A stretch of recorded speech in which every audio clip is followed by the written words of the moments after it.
let's get into it.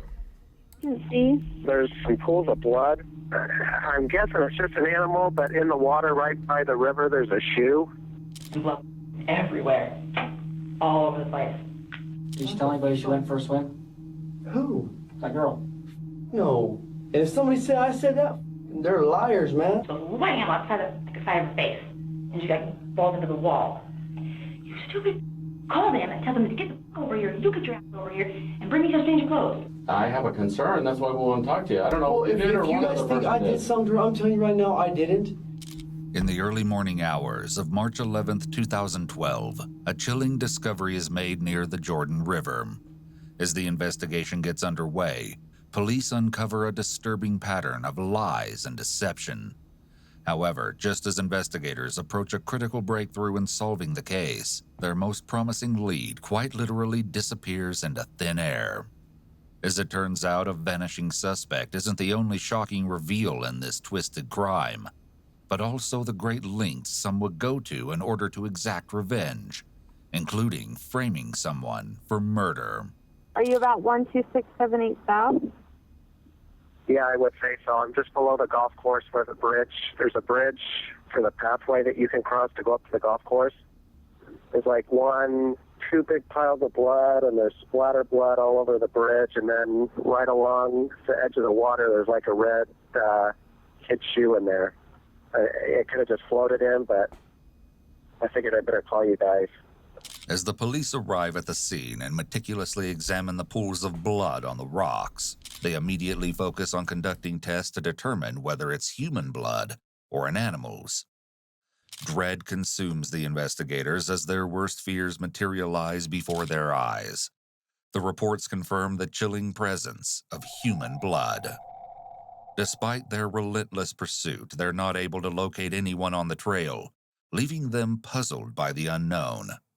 Finally, after hours of an extensive search, they stumble upon a haunting sight on the other side of the river. A lifeless body of a young girl drifting silently, a shocking testament to the unfolding tragedy. Yeah, it's confirmed. Female, red shirt, blue jeans, caught up in the river, it's obvious. The young girl's body had remained submerged in the water for hours.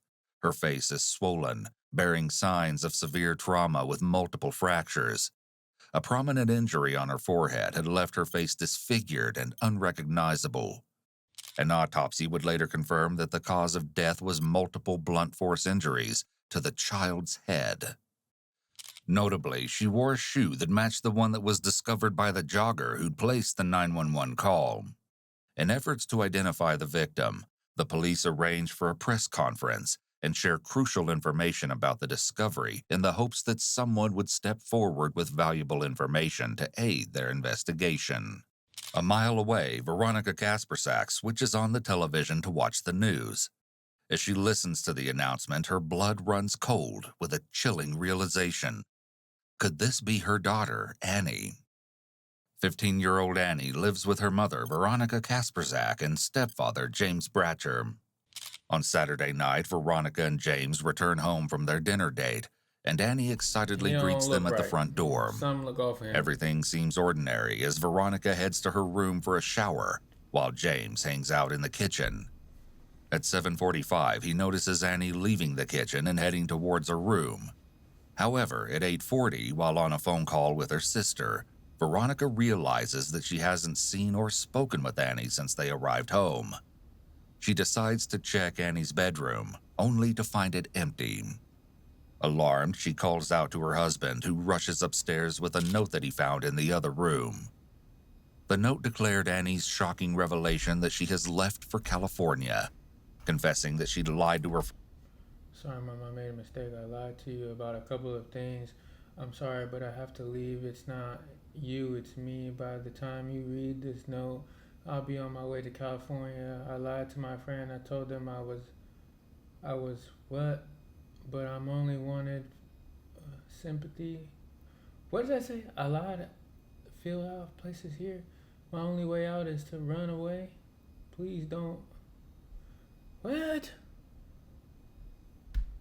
About being pregnant, which she had indicated with a P in the letter, Oh, and she said that she shit. Yeah, I'm about to say P. I know I can read, gang. I know I can read, gang. What the hell was P? I told him I was P. I'm like, what? No longer bear the weight of the lie. With their hearts racing, Veronica and James immediately called the authorities to report Annie as a runaway. Soon after, Veronica reaches out to Christopher Bagshaw, Annie's boyfriend, desperately seeking any information. While Christopher maintains that he was unaware of Annie's plans, he did know more than he was letting on.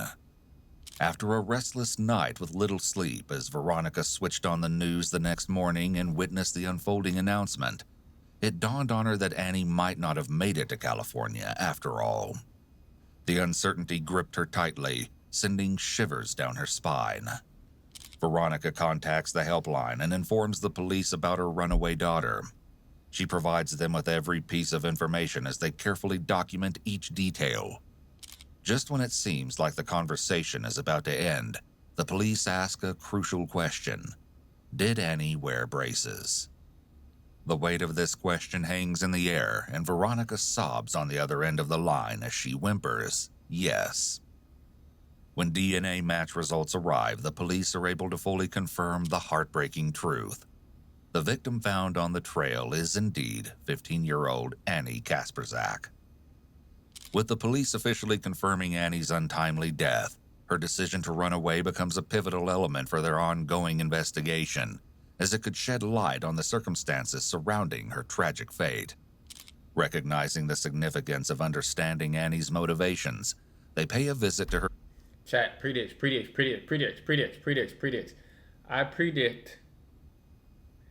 I predict that the mom did it. I predict the mom did it. The mom did it. The mom did it. The mom did it. The mom did it. The mom did it. For sure the mom did it. For sure the mom did it. Predict. Grieving family and uncover her harrowing past. As it turns out, Annie's early life was marred by the harsh reality of growing up in a reportedly unhealthy household. As a result, she endured a fragmented upbringing, moving between foster homes and child services centers. However, Veronica Kasperzak, an aspiring employee at Child Services, became Annie's dedicated case manager. Over time, a deep connection formed between them, leading Veronica and her then-husband Dennis Kasperzak to adopt Annie as their own.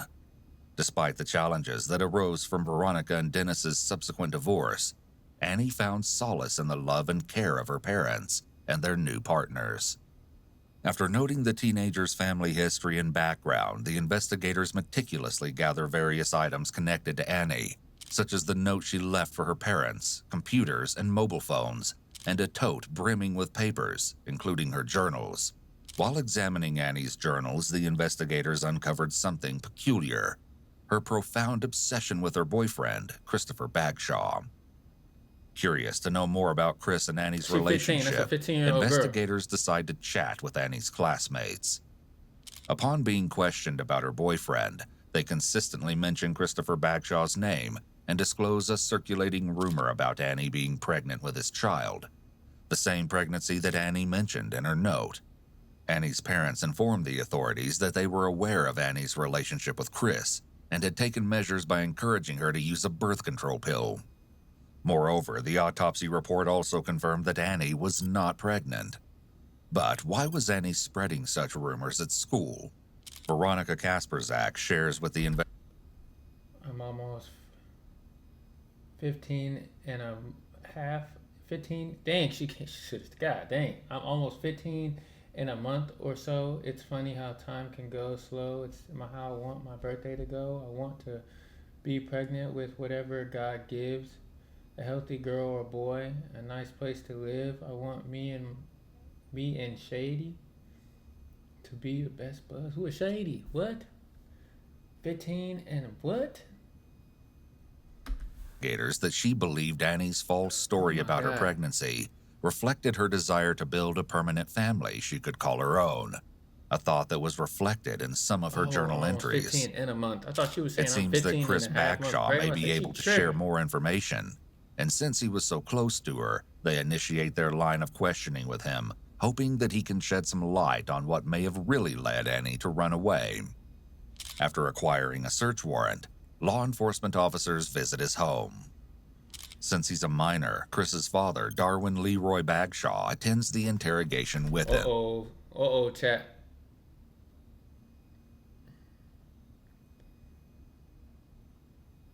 We got another suspect. In the state of Utah, if a child is subject to a custodial interrogation for an offense, the child may not be interrogated unless they've been advised of their constitutional rights and their right to have a parent, guardian, or friendly adult present during the interrogation. The child has waived their constitutional rights. The child's parent, guardian, or friendly adult was present during the child's waiver and has given permission for the child to be interrogated. Exceptions under the Safe Harbor Clause include a minor that has misrepresented themselves as being an adult aged 18 or older, an emancipated minor, or if the police have made reasonable efforts to contact an adult or guardian and are unable to reach them within an hour of the first attempt. If the child is in the custody of the Division of Child and Family Services and a guardian ad litem has been appointed for the child's guardian ad litem has given consent to an interview of the child. In this never-before-seen interrogation, Chris openly discusses his relationship with Annie and readily shares his whereabouts on the night she ran away. The following footage has been analyzed by a qualified team, including a licensed professional counselor and a licensed attorney. Tell me the last time that you saw Annie. Wednesday or Thursday of last week. Do you remember what time? I don't. I know that it was after school, and she had to go home around 6. Okay. When's the last time you spoke with her? The night of Saturday. Do you remember what time that was? Around 8. How many times did you talk to her that night? I talked to her twice, but she called me 4 times. How long do you think your conversations were with her? 5 or 6 minutes. 5 or 6 minutes each, or? Well, yeah, each. What did you guys talk about? She asked me to run away with her, and I tried to convince her not to, and I told her that was a stupid idea, and to think about her family. Tell me about what kind of rumors were out there about you and Annie. The rumors said that I got her pregnant, but I didn't. When did you find out? Or when did she start telling you that? That what? That she was pregnant with your baby. She didn't start telling me, she started telling everybody else. Around a month after, she had with LJ. Annie had written about LJ in some of her journal entries. Though this is the there's first too many time LJ suspects. is mentioned in LJ. the questioning, he will play a crucial role in the investigation. When did she tell you that she was pregnant? Around a month after. About a month after? When do you think that was? About what month? Well, she had with LJ in November. Tell us more about how you know about her. She told me that she didn't want her family to find out that she had LJ sneak into her house, and that's because they knew LJ was 17. So she asked me if I could take blame for it, and I told her that I would agree to let her know that it's me. Chris appears really tense here, barely moving and gripping onto the arms of his chair. He's leaning back and away from the detective. While it could be that he's just distraught about the death of his girlfriend, he appears disengaged and has a quite flat affect. While everyone responds to death differently, and this could be shock, the detective is likely concerned about him appearing detached. How many times did you have with Annie? Once. Why does that matter? When was that? The night that we hung out at Spencer's house. And about what month or day? It was Wednesday or Thursday of last week. These pictures Wednesday are or crazy. Thursday of last week? Yes. After answering all the questions, Christopher volunteers more information to the police about an incident at Spencer's home. Also, like when Spencer started dozing off, she had got a bloody nose, and it dripped on my shoe, and then she ran into the bathroom, and then we went into her room. It's certainly odd that Chris is so concerned about explaining a few drops of blood on his shoe. though he might be aware of how this could look and therefore wants to make sure the police know there is an innocent explanation for it. This story is reminiscent of a guilty person making a 911 call, not so they can get help, but so they can get their alibis set up. Okay, I want to understand that. Where were you at with your blood, you know? Okay. One drop now. There. This is the TV. This is the door. This is his bed. The alarm clock. There's all the lamps up here. This is the closet. And Spencer was here. He was kind of dozing off leaning this way. I was right here. And Annie was right here. And we were sitting like this. You and Annie were? New predict.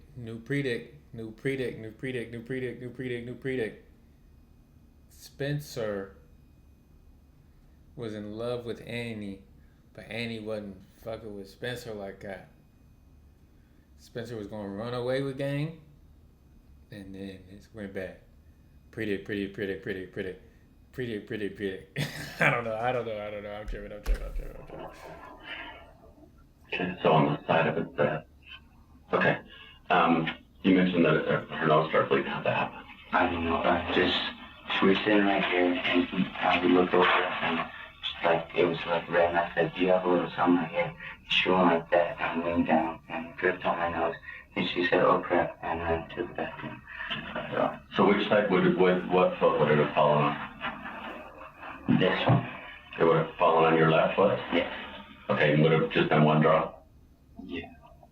And then what bathroom did she go to?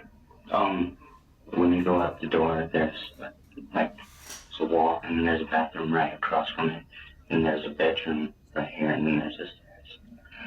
And she got her bloody nose taken care of? Yeah. Did you notice that she bleeded going across the floor or anything? I'm not sure. She was holding her nose like this. So it was enough blood that she had to hold it in? No, she just grabbed it so that it wouldn't trip anymore. After taking notes on the incident, they returned to the topic of Chris's last conversation with Annie in order to get additional details. What else did you guys talk about besides running away on Saturday? I just tried to convince her to think about it twice and think it over, and if there's something wrong with her family, then to think about everything good in her family. And I tried to convince her that it wasn't a good idea and that she should need to do it. To think about her friends as well. Okay. And what did you do after 8 o'clock? Or where were you at when you were talking to her? My dad had left to go to the bar, and I went to my grandma's at first. Or what time do you think you... Saturday night. I imagine I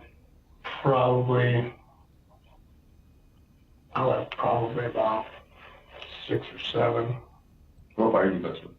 The Lazy Dog Saloon. And so did you leave right when your dad left? No, I stayed home and I played the video game for a little while. For how long do you think? An hour and a half. Was anybody else there with you? No, it was just me. Anybody call you while you were there, do you remember? No. And then afterwards, I went to my grandma's house, which is only 3 doors down. I called you that night. Oh, you did? Because I told you I was going to have company. Yeah. You guys staying at my grandma's house. What time Did you ask him to stay with her? Yeah. What time did you call him, you think? Oh, man. It was like 8 or 7. Yeah, Like 7:45 to 8. I'm not real positive on the exact time that I called him. And so when he called you, did you go right over to your grandma's? No, I stayed home for a little bit and I played the video game because that was in the hour and a half. We're talking about just last Saturday, right? Yeah.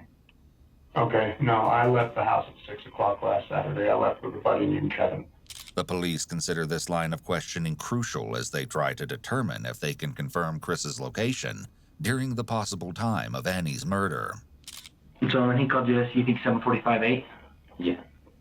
And then did you go right to and you said you stayed home for another hour probably past that? For another 15 minutes to get my stuff ready. And I went to my grandma's. Tell us about what happened to your grandma. Well, I didn't stay in my grandma's very long. I went there, put my stuff there, and I asked her if I can go and see a friend hang out, because I didn't really want to stay there. She's kind of wanted to go there. But I went to my friend's. I knocked on his door. He didn't answer, so I went straight back to my grandma. Got a movie, and me and my grandma watched movies. Did you ever leave the house again? No. So you stayed there the whole night? Yes. And I got home at about 11:30, and I went by my mom's house, and he was crashed out on the chair, and I talked to her for a minute, and then I went home. So, and I told him that I was probably going to have company come over, which they ended up not coming over, so I just went ahead and went to bed. Damn. And then he was home by 9 the next morning. Sure. Did you talk to anybody on the phone after you got back to your grandma's? Mm-hmm. Okay. How far would you say your friend's house is from yours to? It's around a 25-minute walk there and back. So like a mile or 2 miles or 15 miles or what? Yeah, just like a mile or, yeah, somewhere around a mile. Sorry, you were saying about 25 minutes one way and 25 minutes back? Yeah. Despite the corroboration of Chris's whereabouts on the night of the incident by his father, Darwin Leroy Bagshaw, and his grandmother, Wilma Fern Bakla, the police focus their attention on two crucial details provided by Chris that demand verification. The first concerns Annie's nosebleed, which supposedly occurred at Spencer's house, resulting in her blood inadvertently staining Chris's shoe. The second piece of information relates to Annie's alleged relationship with another boyfriend named LJ. The police take the necessary steps to acquire a search warrant for the home of Spencer Criddle to uncover the truth. Yeah, get him. As a close friend of Chris and Annie, Spencer can give some insight into both of these questions. He soon becomes a person of interest in the investigation and is subsequently brought in for questioning. The investigators waste no time and immediately inquire about the night Annie left. On that day, Saturday, you had talked about Annie coming here. I mean, Annie calling you, and you weren't here. Tell me about that. What were you doing that day? I went to the gym with my little brother. Okay. With your little brother? My older brother. And how long were you guys at the gym?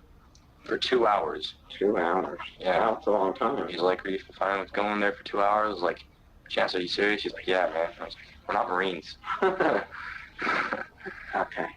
And then, so then what time did you get back to the house? Around 8:30. Okay. And then is that when you checked your messages? Yeah, I went upstairs, and about like 10 minutes, 20 minutes later, and there's like text messages and calling messages and everything. Mm-hmm. No text messages from Annie, just like 2 missed calls, I think, from Annie, and 1 voice message. Okay. And then, do you have your cell phone? Is that the way I got the messages? Yeah. Do you have it with you here? Yeah. Do you mind if we take a look at it? The thing is, though, unknown number tried calling me. There's the call logs. Unknown number. Let's try finding some way to get that voice message back for anything. An attorney will almost always advise you not to willingly hand over your phone or other devices unless the police have a warrant. After the gym on Saturday night, then what you did? He did it. Came home, my dad was like, you guys hungry? And I was like, yeah, sure. He's like, want me to make you a pot pie? I was like, all right, I guess. After I had pot pie, well, that's actually before, when my dad was making, I checked my messages. After Chance literally drained out my energy at the thing, I like fell asleep for a second on his bed. My dad's like, get up for the dinner. And after that, went up and got on the PS3 and just started watching Netflix and playing games. I kept the phone right there, just waiting for Annie's to be called. I'm just like, come on. Okay. But the next day, nothing. All right. Cooperation with the police yields significant revelations. He substantiates Chris's statement by confirming that Annie did bleed from her nose when they were at his place, and shares some intriguing information about LJ. There was some confusion about whether you actually physically talked on the phone or had a chat with LJ. Did you ever? Have a chat with LJ? Yeah. He just messaged me on his email. Okay. That's all. Okay. And so it was over email? Yeah. Okay. Somehow he hacked into Annie's. Okay. So it was Annie's email, and then, but it was from LJ? Yes. So how did you know it was LJ? Because Annie the next day, well, he told me, Okay. but Annie He said next this day, is LJ or something? yeah. I was like, LJ, why are you on, and he's like, oh, I hacked into it. I was like, oh, well, that's perfect. But you never had a physical, like a conversation with them though then? No. Okay. That was how long ago? It was back in I think either late November or early December. It was one of those. I can't remember. Is it out of the ordinary for you to get unknown calls? So you get them all the time? Oh, well, sorry. I thought you said, do you usually get unknown calls? No, I don't. So that's uncommon then? Yeah, that's uncommon. Unless it's one of my friends that are playing a prank on me, but they haven't done that in a long time, so I don't know who that could have been. Because I can't call back. It'll be like, no number. I'm like, whatever. Do you know, does your dad ever, check does he have an account on T-Mobile online for phone bills and check like that, phone records? Yeah, he actually tried searching up my phone record, and he couldn't, I think he found it, the call. I asked him, is there any way we can get the voice message, please? And he's like, no, it's not. Or the text email where he talked to LJ. Whatever happened to that? Well, since that was months ago, my phone just built up in the memory, and it goes berserk. I can't start taking pictures or anything. It says memory, so I had to clear it out. I always do that. Get too much calls messages, it just clears out. So. Apart from confirming LJ's involvement with Annie, Spencer informs the police that all of their circle of friends had tried to warn her to stay away from LJ, given his threats, as they believed he was a member of some gang. Chris's statement highlighted a similar pattern. All right, Chris. One of the things that was coming up and everything is that in talking with LJ, when you talked with LJ, did you actually physically talk to him on the phone, or was it through a message, or how did you talk to him? I talked to him once. Okay. Actually on the phone. Okay. And what did he say in that conversation? That we were straight, like we were cool, and he wasn't coming anymore for me. But he did say that he was coming for somebody else, and then he hung up. Okay. And when you talked to him on the phone, did he speak with an accent, or do you notice anything distinctive about his voice? No. Just normal. Okay, just a normal voice. And was there a phone number for that? No, it was withdrawn or restricted. It said restricted on it? The pivotal information shared by both boys thrust the police investigation forward, firmly casting LJ as the prime suspect in Annie's gruesome murder. Unfortunately, neither Spencer, Chris, nor any of Annie's other friends had ever seen LJ, which limits their ability to provide a physical description. However, the investigators have deep connections and immediately mobilize their informant networks and surveillance circuits to search for a 17-year-old individual with potential gang ties and relations with anyone at Annie's school. After a grueling week of relentless pursuits and exhaustive investigations, the investigators find themselves empty-handed. Just as the mounting pressure takes its toll on the team, one of the investigators receives a crucial phone call, providing them with their long-awaited breakthrough in the seemingly impossible search. The caller is Joanna Franklin, an individual frequently involved in alleged credit card thefts. She declares that she had actually witnessed Annie's murder and hopes to exchange the information for eliminating all charges against her illegal activities. The following never-before-seen footage... What? You can do that, chap? You can do that? Ain't no way you can do that. You can do that for real? Joanna Franklin's interview reveals her shocking claims of a crime. She drops a bombshell at the very beginning by revealing that she knows the elusive LJ quite well. Moreover, she introduces a new suspect to the investigation's list. She came inside with LJ. I went to go, I couldn't hit a van, so we went to go find Marble in my bed. And I came back out and we could hear him having in the bathroom. Who? LJ and a girl. And I go, are you serious? And he goes, what? And I go, that's statutory rape. And he goes, you're not doing it? And I'm like, I'm not okay with that. And I started freaking out, and she came out and she's like, you can't do that. She was upset, and LJ, then they came out and they're like, sorry, and she was like, and I was like, you guys need to go. And that's when I said, hey, how about my turn? She goes, what? And she started laughing, and I sneaked out her face. There's a lot. What? I would say 99% of the people that we've talked to said never do that over. And I'm sure you. It wasn't. She laughed at him in front of everybody. It wasn't overstepping. Anyone wants to. She laughed in front of everybody, and she started laughing, and I started laughing. That's what it was. Every time I read in papers, she said, no, it's because she laughed at him. I probably laughed too. You ask anybody. I always did. You ask anybody if you do over that, and they'll tell you, oh, yeah. A whole bunch of them. And I go, yeah, right there. He's like, I need it. I go, for what? And he's like, I just need it. And he grabs it, goes up the door, I walk outside, and he just goes, wham, outside the side of her face. And she like falls into the wall. And I was like, so I went running on the side. And he's like, stay out of it. And so she's like, just stay out of it. And I'm like, you can't be okay with that. And she's like, just go in the bedroom. Like, she was shaking, I was shaking. And that was the night was she hurt? Yeah. Was she bleeding? Mm-hmm. From where? From her ears and her nose and her mouth. And then he had kicked her when she was on the ground. And he had him like tie her up and put her in the back of the car. And they wouldn't come in. Like, what is that girl's name? How'd you know her? How did I know her? How do you know that it's our victim? How do you know that it's this girl? I saw the picture of her. Where at? On the news. It was a couple of days. Like, I was told that, like, 2 different stories. Like, oh, we took her home. We dropped her off, she's fine. And then, like, once they started getting high, then the story changed.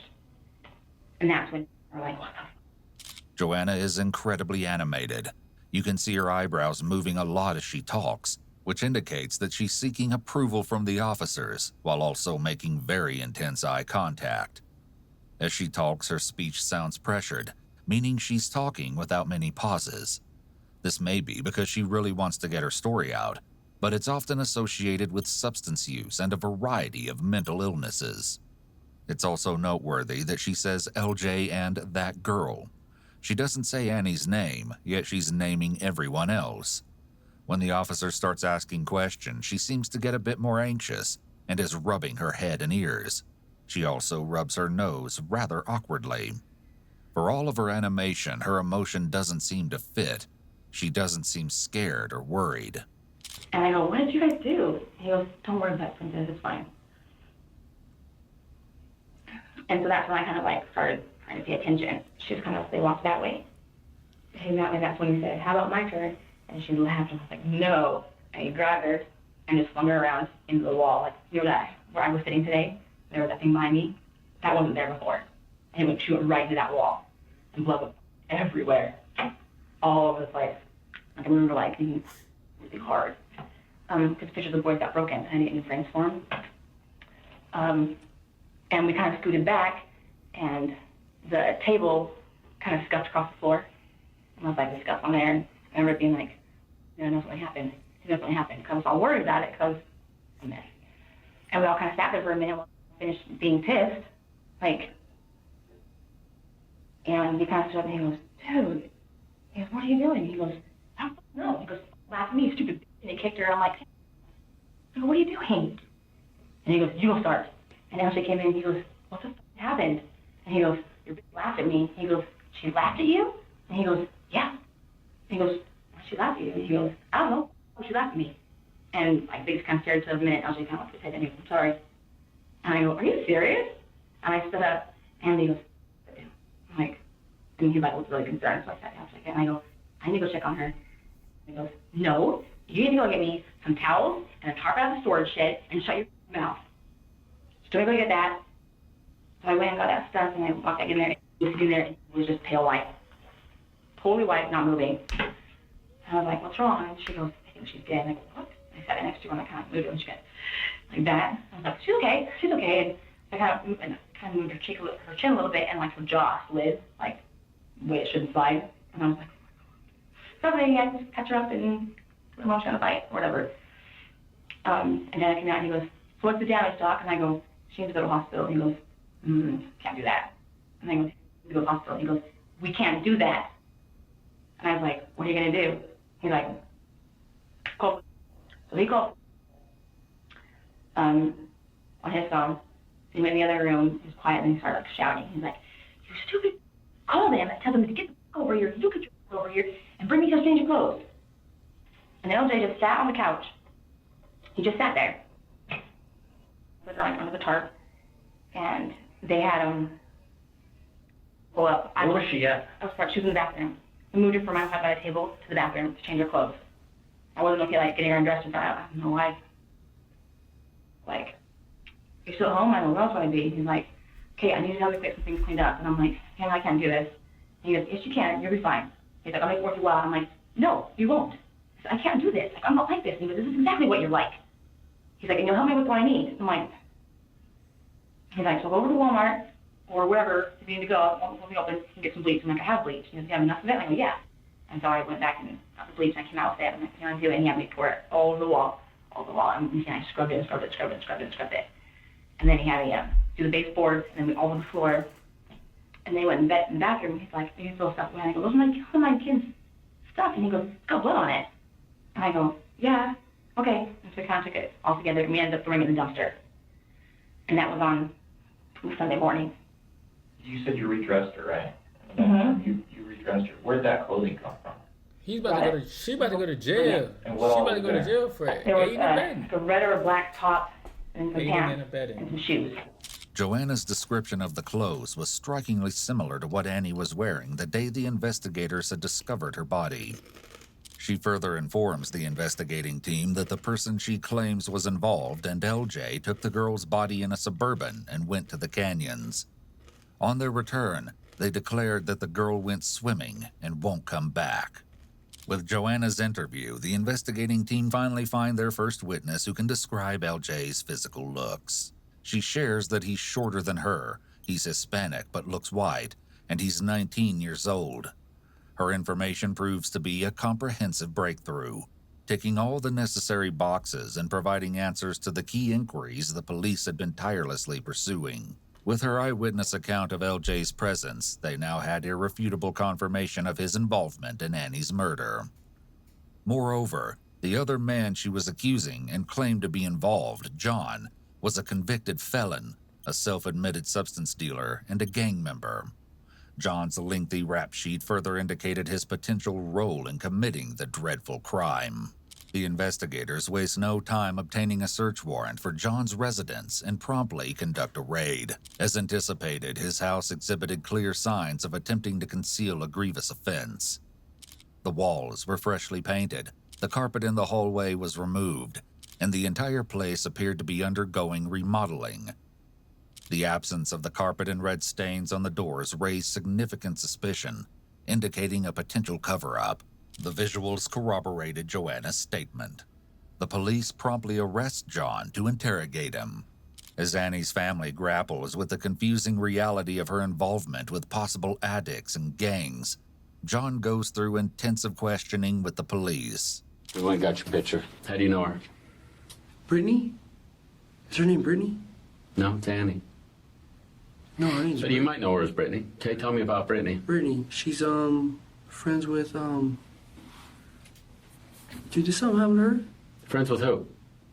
Dude, just tell me straight up, man. I want to know what you have to say first. I'll think of everything you need to know, man, because she's hella cool, dude. That's Brittany. I'm pretty sure that's Brittany. She lives with Sal. Or Sal? she stays with Sal. She's Mercedes' friend. Mercedes' friend? Yeah. And, dude, did something happen to her? She ever been to your house? Yeah, she just came to my house the other day. Did something happen to her? On a scale of 0 being not at all and 100% positive that you know her as Brittany, where are you at on that? 8, dude. Pretty sure that's Brittany. 8 out of 10? 8 out of 10. Yeah. Or are you saying 80 out of 100? Well, Either way. Either Okay. way, it's the same thing. I'm pretty sure it's her. 10 being 100% positive, you're 8 out of 10 that it's her. Dude, I swear to God, Okay, hold on. her phone number just texted me today. I'll answer your questions They in a called minute. me. I'll answer your questions in a minute, but you got a text from her and a call from her today, or a Yeah, phone. yeah, it's on When's the my last time you saw her? That day. That Saturday? No, just like the day before I left, she came by my house. So when was that? And she's been staying at Sal's house downtown. Who's Sal? This dude named Sal, and Sal, I don't know Sal's real name. I just call him Sal. Her boyfriend's supposedly LJ. I don't even know who. LJ or JL. You may know her as Brett. Her real name's Annie. Okay, who? You didn't see her the other day. No, dude, I don't even know who Annie is. Tell me about this girl being at your house last I don't Saturday. even know. I think she's Britt, dude. Okay, But she I don't- was at my house last Saturday. There's no young girls at my house, man. No? No. Ever? As far as I know, if they're young, dude, I send them the f out of there. What if she looked older? Well, that's just it, man. Did I do something? Am I supposedly did something to this person? I have a concern. That's why we want to talk to you. I don't know Well, if you did or if you one guys other think person I did something, to her, I'm telling you right now, I didn't. And if you feel like I have, then I need a lawyer then. Because obviously, what I'm saying to you, you're telling me that I'm not being honest with you, whatever. Do you need a lawyer or not, or should I continue? Continue, dude, but I'm just telling you, I don't know. I think that's Britt. But if you say you She's at need my a house. lawyer, I have to address that now. I have to respect your rights. Yeah, I mean, but if you guys Are think we that I okay did talking or something- not? If you guys think I did something to her, then hell yeah, I want a lawyer. Okay. So do you want a Because lawyer or I did not do nothing to nobody. What if I told you she's dead? I didn't do it. What the? Exactly. Are we here to talk, or do you want a lawyer? Because you said the word lawyer twice. I need to know. Well, then talk, man, but don't act like I know who this girl is. I'm telling you, it's Britt, dude. It looks just like Britt. Okay. And if she's dead, what the? You don't remember It's not, telling it can't anybody be that her, she though. went for a swim? It can't be her, dude, because she just was at my house. No, she's been dead for a week. Then she was never at my house. I had never seen this girl before then. Then she was never at my house. I've never seen this girl. Did she tell anybody she went for a swim? Hell no. Who? Then she was That never girl. at my house. No. And if somebody said I said that, they're liars, man. For real. Let me ask you this. Did your wife get pissed here, it was probably just over a week ago, about some guy and girl having sex in your bed? Said it's, No, that you guys no. don't have a damn house? No, hold on. Nobody had my bed, though. Okay, but do you know about your wife getting pissed at you over one of your friends and some girl having sex in your bed? She didn't get mad at me over that. She didn't? No. Really? Ain't nobody had in my bed but me and my wife. Despite John's adamant denial of having any involvement in Annie's murder, or even any association with her, his prior criminal record provided enough justification for the police to keep him in custody as they gathered further evidence to support his potential involvement in the case. Yet when the DNA match reports and phone records arrive, the case takes an appalling turn that no one imagined. None of the blood samples found on the doors and walls of John's house match Annie's DNA. It was obvious that a crime occurred at John's residence, but there's no evidence indicating... What? What? Whose blood is that? Whose blood is that, chat? Whose blood is that? What the fuck? What the fuck? This is why I don't like watching these shits. These shits give me the heebie-jeebies. I just got the chills. Give me a second. I gotta shake it off. Whose blood is that? ...presence whatsoever. Moreover, John's phone records from that night don't place him even close to the area of Annie's death. This revelation leaves the investigators utterly bewildered and shocked, prompting them to reconsider their approach and conduct another interview with Joanna. In a twist beyond comprehension, Joanna breaks down under intense questioning and reveals her secret. It turns out that John hadn't been lying in interrogation. He actually didn't know Annie at all. However, John had betrayed Joanna by cutting her out of a deal. In a calculated act of vengeance, she meticulously gathered information on Annie's case from the news reports and constructed a story that pinned the blame on John. She confesses to orchestrating this elaborate plan to exact revenge and secure immunity for her crimes. It appeared John's alibi from the night of Annie's murder was actually another crime he was involved in. John and his ally ended up pleading guilty to kidnapping charges from that night. What? But the investigation into Annie's death derailed by a year because of the misleading information. The investigators are left with no choice but to retrace their steps and meticulously sift through their vast collection of past interrogations and searches they conducted before Joanna's pivotal call. What? Immersed in this intensive review, they stumble upon 3 tip calls that instantly pique their curiosity. The first tip was from someone who had been driving home the night Annie was killed and saw a male on a bike leaning over the south side barrier and looking into the river. He was leaning so far over that she thought he would fall in. Another tip came from someone else who had said that he saw at 2:30 p.m. that day by the Rotary Park, a young male was saying, "Won't get caught, won't get caught," waving his arms around.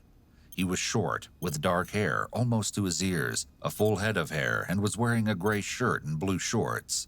Siri, And then chill. there had been a third tip from Christopher Bagshaw, Annie's boyfriend, because he had been receiving threats from LJ. All 3 tip calls pointed towards a teenager being involved in Annie's murder. Although this once again reaffirmed that LJ appeared to be a strong suspect, the police still didn't have a physical description and had yet to find him. Determined to uncover crucial details, investigators focus on Annie's phone records to get evidence of her phone conversations and retrieve LJ's profile. The investigators' hunch proves correct when a disturbing pattern emerges, as they discover that Annie received multiple calls from a blocked number on the night of her murder. The individual behind this blocked number spoke with Annie until the fatal hour leading up to her death. It was believed that this mysterious caller could possibly be LJ. Drawing upon Chris and Spencer's testimonies regarding LJ's threats towards them, the investigators promptly contact the telephone department to establish a connection between LJ and the blocked number found in Annie's phone records. They request the extraction of call data from Chris and Spencer's phones to note if they ever received or answered calls from the same suspicious number. If the numbers match, it could provide crucial evidence to solidify their suspicions in the case. But when the data arrives, the brutal and disturbing details rattle the entire investigating team. It becomes evident that every person involved has been withholding crucial information and telling lies. The police now had to, once again, reach out to each individual they had interviewed 2 years ago. The detectives began their renewed round of interviews by arranging a meeting with Spencer Criddle and providing him with a search warrant report for his house. The report revealed the absence of any blood evidence within his house, despite his statement that he witnessed Annie's nosebleed while at home. Under intensified questioning, Spencer eventually admits that he never personally witnessed the incident, but believes it happened because Chris talked to him about it. The detectives then meet with Wilma Fern Bockley, Chris's grandmother, who becomes a key figure in the investigation.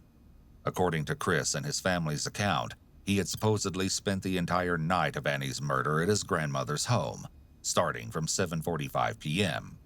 However, the call records present a peculiar inconsistency that showed Wilma had called Chris multiple times, even well past midnight.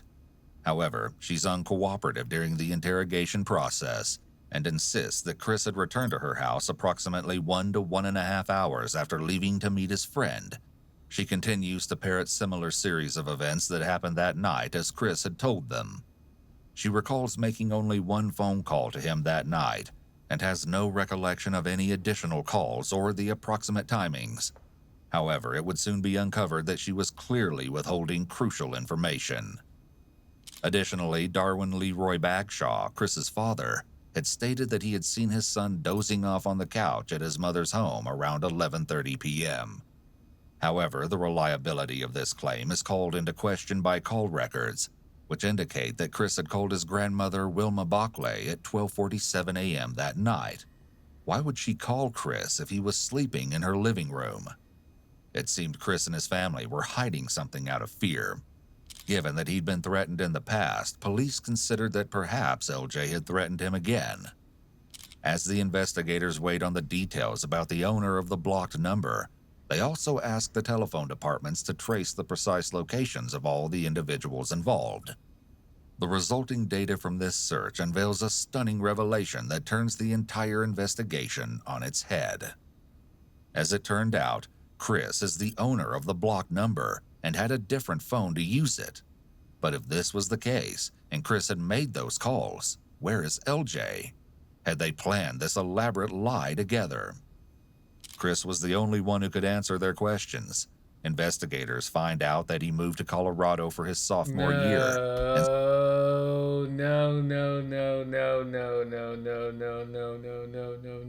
No. Chat.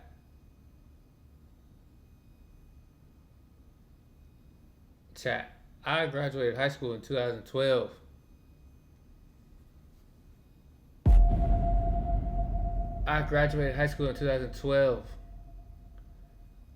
I'm from Colorado. Don't tell me this nigga moved. Oh, no. 2012 to 2014. This is too close to home, gang. Whoa. Swiftly leave for the state to interrogate him. Overwhelmed and apprehensive, Chris succumbs to the intense questioning and reveals shocking details that seem far too sinister for someone his age. Chris informs them that there is no LJ. As he narrates his tale of lies and deception, he confesses to the detectives that he discovered that Annie had created a fictional person named LJ to make him jealous. He had used the same name in Annie's story to divert their investigation. Spencer had been protecting him as a friend, unaware that Chris had committed the heinous crime that took Annie away forever. He had messaged Spencer saying, "The cops might come back to your house. I need you to tell them Annie got a bloody nose." Another said, "They took my shoes for my testing, and I need you to tell them that so I don't get blamed. I just want you to know I'm not telling you to lie to the..."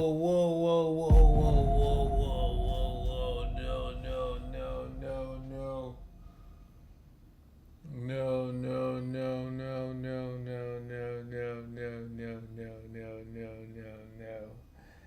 I don't want to watch this anymore.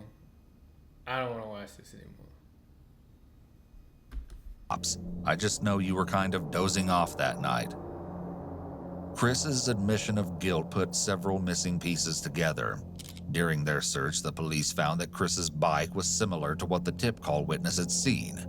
Further investigation revealed that the other witness who had seen a teenager chanting over the bridge was the same day that Chris had actually skipped school. Police also found a note in the trash can of his home in which Chris had listed out a detailed timeline of Annie's disappearance and what she was wearing that night. There could only be one reason Chris would know of such details. He had been the one to kill her. Comments Chris posted on Facebook after Annie's death were viewed from a completely different perspective after the disturbing revelation. It turns out that the purpose of the posts wasn't to honor a beloved friend, but rather an effort to deflect any potential suspicion away from himself. The comments read as follows: "Everyone wear red tomorrow. It was her favorite color, and let's show how much we really care."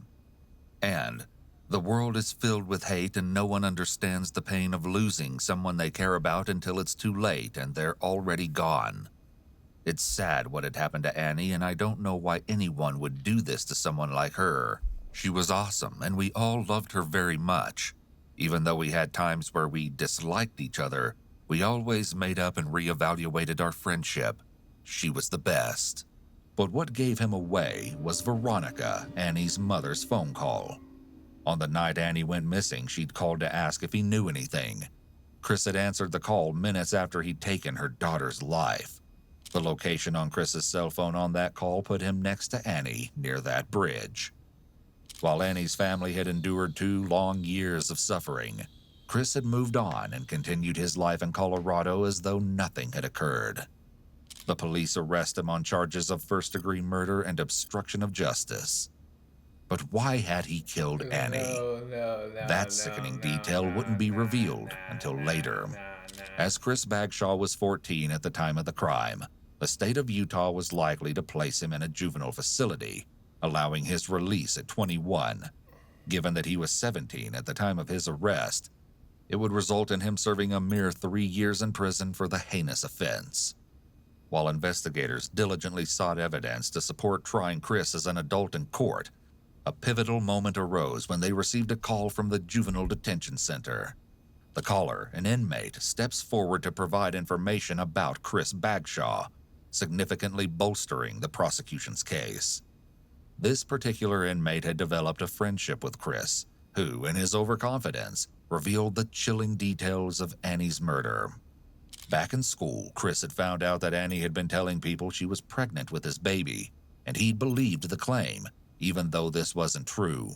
She asked him to run away with her, so he suggested they meet by the bridge. Annie snuck out that night to meet him near the Jordan River. However, Chris had planned something terrible. He attacked Annie with a shovel, hitting her face until it was disfigured. Then he put the shovel on her forehead, jumped on it, and continued until Annie stopped moving.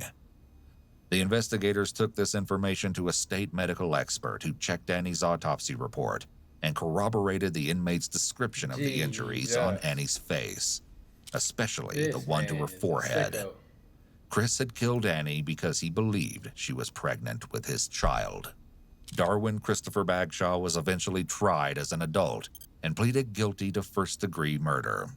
He was sentenced to 15 years to life in prison and will be eligible for parole in 2034. A recording captured a message from Spencer to his friends, clearly said in jest no one had any idea that Chris may have been scheming his own murderous plans at this very moment. You know, I never wanted to do this, but sometimes you just got a point. Shoot. Yeah, what are you doing? Yo, man. So back off. You changing? What the crap? Hell no, chat. Hell no, chat. Hell no, chat.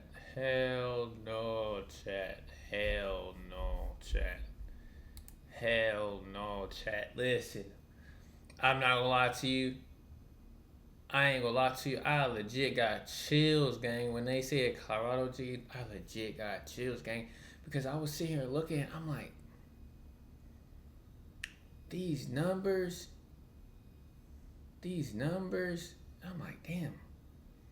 2012, I'm like, damn, I was in high school at that point in time.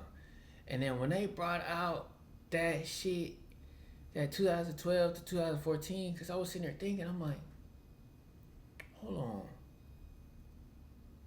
What the fuck? But now I ain't gonna lie. Now I'm sitting here questioning, like, hold on, gang. Hold on, gang. But I ain't gonna lie. A lot of the white boys looked the same back then. He looked mad familiar, gang. I'm not gonna cap. He looked mad familiar. And I'm outside. I was like, what the fuck? Have I seen gang before? But I'm like, a lot of that time, and this time, I was like, a lot of the white boys look the same. I ain't gonna lie. So I'm like, okay. I'm not serious to say I know nobody, but I'm like, damn, that shit weird. What the fuck? That shit gave me chills. Chat, I ain't gonna lie. Damn.